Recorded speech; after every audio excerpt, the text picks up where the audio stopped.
गौरी सरकार बैठे हुए हैं, वाणी भी सुनना है तो कुछ उद्बोधन आपके द्वारा हो जाए तो, क्योंकि जनता आपको सुनना भी चाहती है सब लोग, और आपका बहुत बड़ा नाम भी है और लोग टीवी चैनलों में आपको देखते रहते हैं। आपकी चिकित्सा पद्धति बहुत विलक्षण है और कितने अपंग लोग आते हैं, कैसे कैसे लोग आते हैं और कैसे मानसिक रोगी आते हैं, उनको आप चुटकी में ठीक कर देते हैं। तो ये आपकी विशेषता है, आपकी योग्यता है। आप कुछ उद्बोधन आप इन श्रद्धालुओं को देंगे इस ब्रजभूमि से, अच्छा लगेगा। ओम। मैं अपने गुरुदेव पंडित श्री राधा रमण जी मिश्र के चरणों में प्रणाम करते हुए, व्यासपीठ को नमन करते हुए, अपने मित्र हमारे व्यासपीठ पर विराजमान शिवाकांत जी महाराज को भी प्रणाम करते हुए, यहाँ पर उपस्थित सभी संत शिरोमणि, सभी महापुरुषों को प्रणाम करते हुए, दंडवत प्रणाम करते हुए, सभी भागवत कथा प्रेमियों को प्रणाम करता हूँ। सूक्ष्म रूप से भी यहाँ पर उपस्थित करोड़ों करोड़ों दिव्य आत्माओं को भी इस भागवत कथा के प्रसाद से मैं प्रभावित होते हुए और प्रमाणित हुए देख रहा हूँ। सभी को बहुत बहुत धन्यवाद कि आप सब कथा के भागी बने हैं।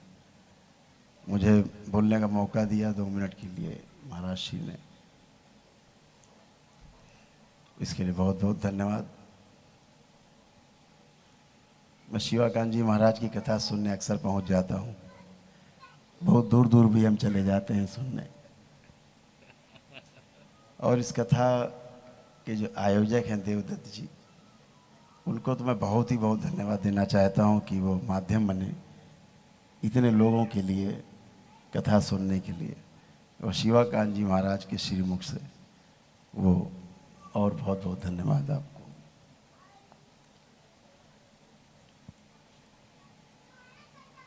हमारे इष्ट और हमारे आराध्य भगवान नारायण ही हैं।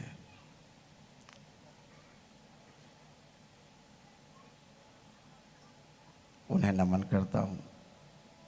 उनकी नगरी में जहाँ उनका बचपन बीता, गलियों में, आज मुझे सौभाग्य मिला, अक्सर आते रहते हैं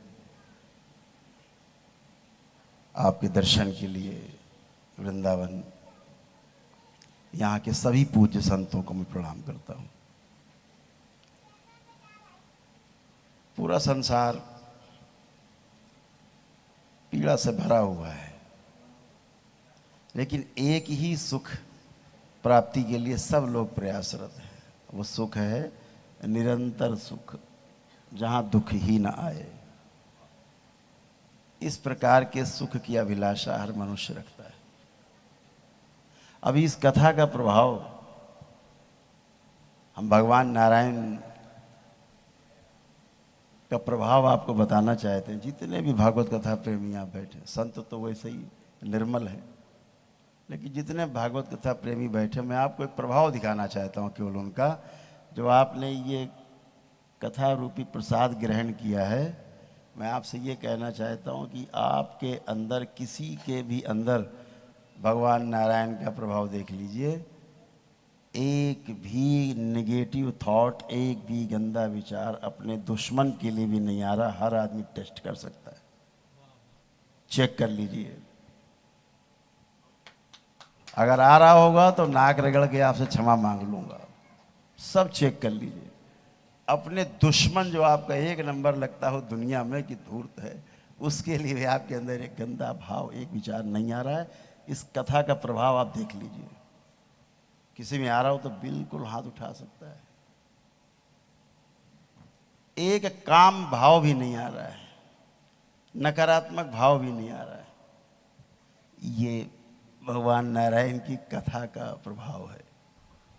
ये आप टेस्ट नहीं करते होंगे, लेकिन आप शिवाकांत जी महाराज की कथा में आखिरी में टेस्ट जरूर किया करो, ये आपको प्रभाव दिखेगा। अद्भुत है, इस कथा का अद्भुत प्रभाव है। मैंने छतरपुर की भी भागवत कथा में ये बात कही थी कि जो भी शिवाकांत जी महाराज की कथा में जाएगा और अंतिम दिन ये प्रभाव अंतिम दिवस में जरूर महसूस करेगा कि वो तमाम नकारात्मकता से मुक्त हो जाएगा। भाव और विचार की जो नकारात्मकता है वो किसी में नहीं आ रही है ही नहीं। और ये अद्भुत प्रभाव है, अद्भुत प्रसाद है कथा का। इसको आप प्रमाण के रूप में समझें कि इस कथा के श्रवण मात्र से आपकी नकारात्मकता समाप्त हो जाती है, जो औषधियों से भी नहीं जाती। तो बातें बहुत करना चाहते हैं, महाराज श्री से, शिवाकांत जी महाराज से क्षमा मांगते हुए। समय का बहुत अभाव है और हमारे इष्ट की आरती जो है प्रतीक्षित है। इतनी सुंदर कथा आपने कही, समय भूल गए, कब आए कब गए। दोपहर में आ गए थे आपके पास, जहाँ उठने का मन नहीं हुआ, आपका आदेश भी था कि आखिर में ही जाना है। तो बहुत बहुत धन्यवाद। आप सभी के दर्शन के सौभाग्य भी प्राप्त हुआ इस कथा में। कभी आपसे भेंट होगी, पुणे से अवसर मिलेगा तो बहुत बहुत धन्यवाद सभी को। पुणे से व्यासपीठ को नमन करते हुए शिवाकांत जी महाराज को बहुत बहुत धन्यवाद। हमारे यजमान महाराज जो हमारे देवदत्त जी, उनको भी प्रणाम करते हुए, सभी संतों को प्रणाम करते हुए अपनी भी बात को समाप्त करता हूँ। हरिओम। बहुत बहुत